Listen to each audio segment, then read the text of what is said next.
আমাদেরকে বলে মৌলবাদী। আমরা আসল কথা বলি, ভালো কথা বলি, দেশপ্রেমের কথা বলি, আমরা জনগণের কথা বলি, আমরা মা মাটি ও মানুষের কথা বলি, আমরা ইসলামের কথা বলি, আমরা দেশের সমৃদ্ধির কথা বলি। এজন্য আমাদেরকে বলে মৌলবাদ। আবার আমাদেরকে বলে ধর্ম ব্যবসায়ী। আছে না নাই? আমরা ধর্মের সত্য কথা প্রচার করি, যেটা দেশের ভালো, জনগণের ভালো, সেটা উপস্থাপন করি, আমাদেরকে বলে ধর্ম ব্যবসায়ী। আমার প্রিয় ভাইয়েরা, যারা ইসলামের কথা বলে, যারা কোরআনের কথা বলে, এরা ধর্ম ব্যবসায়ী নয়। খবরদার, আলেমদের বিরুদ্ধে দাঁড়াবেন না। আলেমদের পক্ষে থাকলে আপনার জীবন উজালা করে দিবে কে?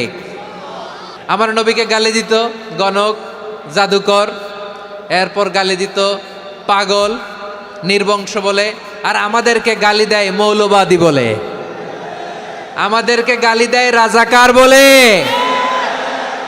রাজাকার শব্দটা তো এখন একটা অ্যাওয়ার্ড হয়ে গেছে, অ্যাওয়ার্ড। রাজাকার রাজাকার গালি দেওয়ার দিন শেষ। কি দিন আসলো? সুবহানাল্লাহ কইবেন না? আল্লাহ তো আমাদেরকে দেখাইছে। রাজাকার শব্দটা এখন একটা অ্যাওয়ার্ড হয়ে গেছে। সুবহানাল্লাহ, সুবহানাল্লাহ। পরিস্থিতি পাল্টে দিতে আল্লাহর সময় লাগে না। চিল্লায় বলেন ঠিক কিনা? কুন আলিমান আও মুতাআল্লিমান আও মুত্তাবিআন আও মুহিব্বান ওয়ালা তাকুনিল খামিস ফাতাহলিক। হয় আলেম হও, নয় আলেমের ছাত্র হও, নয় আলেমকে মহাব্বত করো, নয় আলেমকে সাপোর্ট করো। এই চারটা করো, 5 নাম্বার হয়েও না, আলেম বিদ্বেষী হয়েও না, তাহলে দুনিয়াও শেষ, আখিরাতও শেষ। চিল্লায় বলো ঠিক কিনা? খবরদার, নিজেকে ইসলামের বিরুদ্ধে দাঁড় করাবেন না। এদেশের আসল পরিচয় ইসলাম। এদেশের আসল পরিচয় কি? আওয়াজ করে বলতে হবে, এদেশের আসল পরিচয়। এদেশে আজান শুনে সূর্য ওঠে শহর গ্রামে, এদেশে আজান শুনে সূর্য ডোবে সন্ধ্যা নামে, এদেশে সকল কাজে সবাই বলে বিসমিল্লাহ, এদেশে ভালো কিছু দেখে শুনে হাসি মুখে সবাই বলে মাশা আল্লাহ, সুবহানাল্লাহ, সুবহানাল্লাহ, সুবহানাল্লাহ, সুবহানাল্লাহ, সুবহানাল্লাহ। ঠিক কিনা বলেন? ও নবীন তরুণ, তোমার কিসের এত ভয়? জেনে রেখো বাংলাদেশের আসল পরিচয়। এদেশের আসল পরিচয় ইসলাম। প্রিয় ময়মনসিংহ, গলা ফাটিয়ে বলো, এদেশের আসল পরিচয় কি? এদেশে পরস্পরে দেখা হলে দেয় সালাম, এদেশে আমজনতার হৃদয় জুড়ে পাক কালাম। ঠিক কিনা বলেন? এদেশে পরস্পরে দেখা হলে দেয় সালাম, এদেশে আমজনতার হৃদয় জুড়ে পাক কালাম, এদেশে খারাপ হলে সর্বজনে সর্বক্ষণে দোয়া পড়ে ইন্না লিল্লাহ, সুবহানাল্লাহ, সুবহানাল্লাহ, সুবহানাল্লাহ, সুবহানাল্লাহ।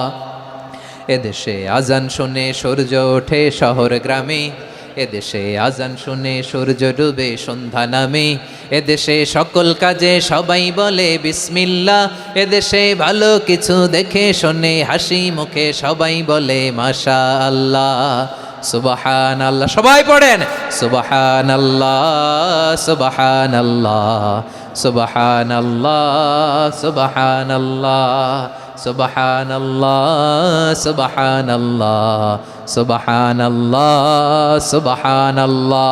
এদেশের আসল পরিচয় ইসলাম। চিৎকার করে বলতে হবে, এদেশের আসল পরিচয় কি? এজন্য রব্বুল আলামিন বলেন, ওয়াসবির আলা মা ইয়াকুলুনা ওয়াহজুরহুম হাজরান জামিলা। ও নবী, ধৈর্য ধারণ করেন, ওরা যাই বলুক আপনি মন খারাপ করবেন না, ওদেরকে আপনি ইগনোর করেন, ওদেরকে দাম দেওয়ার দরকার নাই। ধৈর্যই আমাদের শক্তি, ধৈর্যই আমাদের সম্বল। ঠিক কিনা? আমার প্রিয় ময়মনসিংহবাসী, ধৈর্য এমন একটা গাছ। আমার দিকে তাকান, খেয়াল করে শুনেন, জরুরি কথা। ধৈর্য এটা এমন একটা গাছ, যেই গাছের চারিদিকে কাটা, কিন্তু এই গাছের ফলটা বড় মিষ্টি। ধৈর্য এমন একটা গাছ, যে গাছের চারিদিকে কাটা, কিন্তু এই গাছের ফল বড় মিষ্টি, সুমিষ্ট। ধৈর্য যদি ধরতে পারেন, এর ফলাফল দিব কে? আমরা 16 বছর ধৈর্য ধরছি না? এই ফলাফল আমাদেরকে আরশের উপর থেকে দান করেছে কে? বিপদ আসবে, জুলুম আসবে, একটু ধৈর্য ধারণ করবেন, ফলাফল পেয়ে যাবেন। ঠিক কিনা বলেন? এজন্য আল্লাহ বলেন সাবিরিনা ওয়াস সাবিরাতি, ধৈর্যশীল বান্দা বান্দীদেরকে আমি বড্ড পছন্দ করি। ওয়ালা নাবলুওয়ান্নাকুম বিশাইইম মিনাল খাউফি ওয়াল জু'i ওয়া নাকসিম মিনাল আমওয়ালি ওয়াল আনফুসি ওয়াস সামারাত ওয়া বাশশিরিস সাবিরিন। আল্লাহ বলে এই জমিনে আমি ভয় দিয়ে, ক্ষুধা দিয়ে, জানমালের হানি দিয়ে, সম্পদ হানি দিয়ে তোমাদেরকে পরীক্ষা করব। এই পরীক্ষায় সফল হবে তারা ধৈর্য ধারণ করেছে যারা। ইন্নাল্লাহা মা'আস সাবিরিন, ধৈর্য ধারণকারীদের সাথে আল্লাহ আছে রাডাই। ধৈর্য ধরতে হবে, ধৈর্য ধরতে হবে। ধৈর্য এমন গাছ যে গাছের চারিদিকে কাটা, ফলটা বড় মিষ্টি। বিশ্বনবী বলেন আজাবান লি আমরিল মুমিন আন্না আমরাহু কুল্লাহু লাহু খাইর ওয়া লাইসা যালিকা ইল্লা লিল মুমিন ফাইন আসাবাতহু সাররাউ শাকারা ফাকানা খাইরাল্লাহ ওয়া ইন আসাবাতহু দাররাউ সাবারা ফাকানা খাইরাল্লাহ। বিশ্বনবী বলেন এই যে ইমানদারদের ব্যাপারটাই আলাদা, ব্যাপারটাই আলাদা।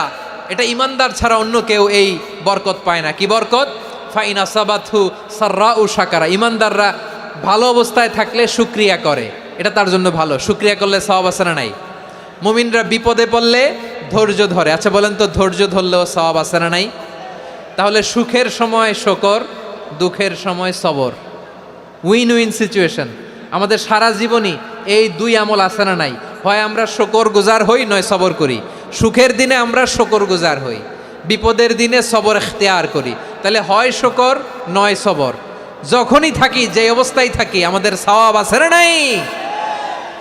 আবার আল্লাহর নবী আল্লাহর কাছে দোয়া করতেন, আল্লাহ আল্লাহুম্মা জাআলনি শাকুরা ওয়া জাআলনি সাবুরা ওয়া জাআলনি ফি আইনি সাগীরা ওয়া ফি আ'য়ুনিন নাসি কাবীরা।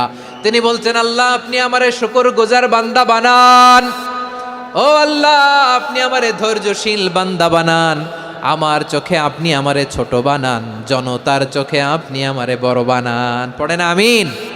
তাহলে অস-সাবিরিনা ওয়াস-সাবিরাতি, ধৈর্যশীল নারী ও পুরুষ আল্লাহ পছন্দ করেন। শুনতেছেন? কয়টা গেল? 1 নম্বরে মুসলিমিন মুসলিমাত, 2 নম্বরে মুমিনিন মুমিনাত, 3 নম্বরে কানিতিন কানিতাত, 4 নম্বরে সাদিকিন সাদিকাত, 5 নম্বরে সাবিরিন সাবিরাত, 6 নম্বরে আল খাশিঈন আল খাশিআত। মনোযোগ আছে না গেছে? আল খাশিঈন মানে বিনীত, বিনীত, যারা আল্লাহর কোনো আদেশ অমান্য করার ভয়ে যাদের হৃদয়ে প্রকম্পন শুরু হয়ে যায়, আল্লাহর আদেশ না জানি লঙ্ঘন হয়, সবসময় হৃদয় কাঁপতে থাকে, হৃদয়ে থাকে খুশু।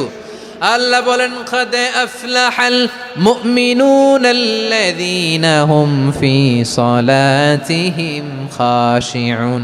সফল হয়েছে ওই ব্যক্তিরা যারা ঈমান এনেছে আর যারা নামাজের মুসল্লায় যখন দাঁড়ায় তারা বিনীতভাবে আল্লাহর সামনে দাঁড়ায়। নামাজের জায়নামাজে যখন দাঁড়াবো আমরা ভাববো হতে পারে এটাই আমার জীবনের শেষ নামাজ। আমার কলিজার টুকরা ময়মনসিংহের ভাইয়েরা, এই চিন্তাটা নামাজে যখন দাঁড়াই, এই চিন্তাটা মাথায় রাখা যাবে? যাবে? যখন দাঁড়াবো ভাববো হতে পারে this could be my last and final সালাত, হতে পারে এটাই আমার জীবনের শেষ নামাজ। ঠিক কিনা বলেন?